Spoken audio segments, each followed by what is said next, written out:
खुलुमबाय गिबियावनो बयनिसिमबो गाहाम हामलायनायखौ जासिहरबाय। दिनैनि प्राइम 24 हेडलाइन स्टुडियाव धेमाजि जिल्ला सानजारि नगरनिफ्राय रादाबखौ फरायदों आं रैरुब नार्जारिया। दिनैनि गाहाय रादाबफोरा जाबाय गोदान गोरोबथा सानखौ बरायनो थामथिम 45थि मिरु दुलाराय ब्रह्म धोरोमनि बोसोरसालि जथुम्माया गाजा गोमजायै जोबनानै थांबाय। कर'ना भाइरासनि गिलुबालु महर 74थि ISL गेलेनायनि फिथाइ। दानिया फैदो आबुं रादाबाव।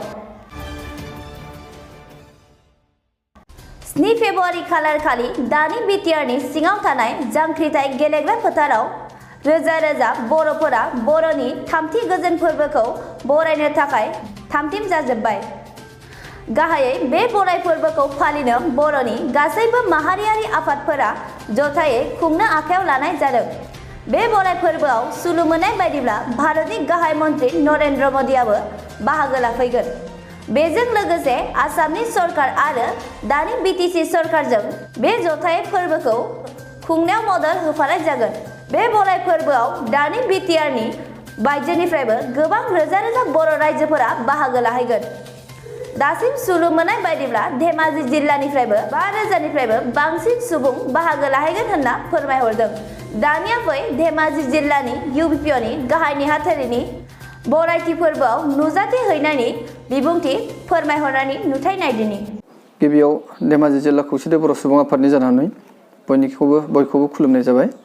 बे समाव आङो फोसावनो मोननानै गोजोननाय मोनदों। जोंनि दुलाराय बर' फरायसा आफाद NDFBनि मोनब्रै हानजाजों लोगोसे इउनाइटेड बड' पिपल्स अर्गानाइजेसन एबा खौसेथि बर' सुबुं आफाद बे आफादफोरा थांनाय जानुवारि दाननि 27 खालाराव भारत सरकार आरो आसाम सरकारजों थामथि बर' गोरोबथाखौ मावफुंनानै थांबाय।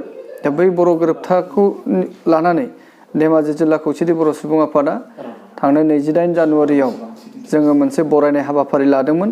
बै हाबाफारियाव जोंनि ओनसोलनि मोनफ्रोमबो आफादफोरजों लोगोसे गोबां बर' रायजो राजाफ्रा जोंखौ मदद खालामदोंमोन आरो बे मदद खालामनायनि थाखायनो जों बे हाबाफारिखौ मावफुंनो हादों।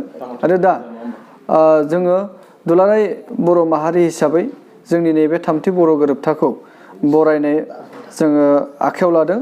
क'क्राझाराव थानाय जांख्रिथाय फोथाराव फैबाय थानाय फेब्रुवारि दाननि 7 खालाराव बै जा बरायनाय हाबाफारि बे हाबाफारियाव भारतनि मानगोनां गाहाय मन्त्रि नरेन्द्र मदि बिथाङा जोंना बाहागो लाफैगोन।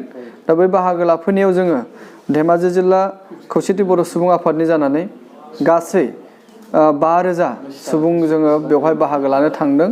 आरो बै बाहागो लानायखौ जोङो मोनफ्रोमबो गामि ओनसोलनिफ्राय लानानै मोनफ्रोमबो आफादनि दैदेनगिरि गासैखौबो लाफानानै जों थि खालामदों। दासिमाव जोङो गासै गं 95 बास जोंनाव दा फिक्स जानानै दं। आरो दा बेबायदि हिसाबै जों नायदों जे जोंनियाव आरोबाव माखासे बासनि गोनांथि दङब्लाबो जों बेखौ जोबोद खम समनि गेजेरावनो जोङो बेखौ मोननो हागोन। दा बेबायदि हिसाबै जोंनि गेजेराव गासै मोन7 दखरा आफादफोर दं। बे दखरा आफादफोरनिफ्राय जोङो मोनफ्रोमबो दखरा आफादनिफ्राय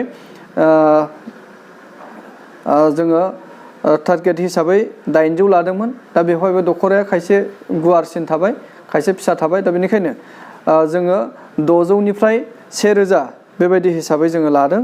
दा बेबायदि हिसाबै जोंनि नैबे हाबाफारियाव जोंनि धेमाजि ओनसोलनि गासै बर' माहारिफ्रा जोंखौ मदद आरो हेफाजाब होदों। बेनिखायनो बै हाबाफारिखौ जाफुंसारनो थाखायाव जाहाथे बयबो आरोबाव फिन खेबसे मदद होबावो बेखिनिखौ आङो नोंथांमोननि नैबे इउटिउब चेनेलनि गेजेरजों आं बेखौ खावलायबाय। आरो जोबनायाव जोंनि जा हास्थायनाय बे हास्थायनायखौ आफा अबंगसाया जेब्लायबो जाफुंसार खालामदों बेखौनो आङो आर'ज गाबनाय जाबाय। 31 जानुवारिनिफ्राय जागायना 2 फेब्रुवारि खालारखालिसिम मिरु दुलाराय ब्रह्म धोरोमनि बोसोरसालि जथुम्माया गाजा गोमजायै जोबनानै थांबाय। बे बोसोरसालिया जथुम्मायाव आसामनि बायजोनिफ्राय गोबां ब्रह्म धोरोमनि सुबुंफोरा बाहागो लायो।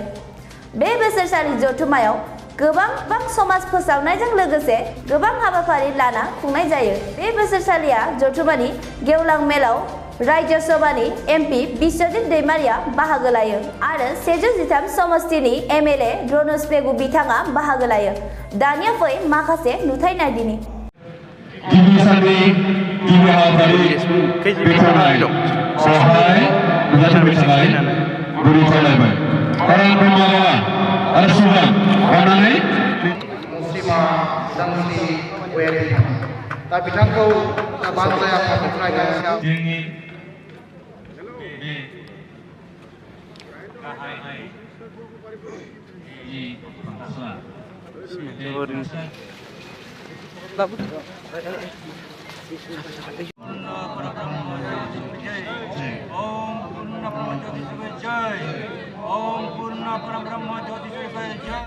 नै फेब्रुवारि खालार खालि इन्डियान सुपार लीगनि 74थि गेलेनाया जोबनानै थांबाय।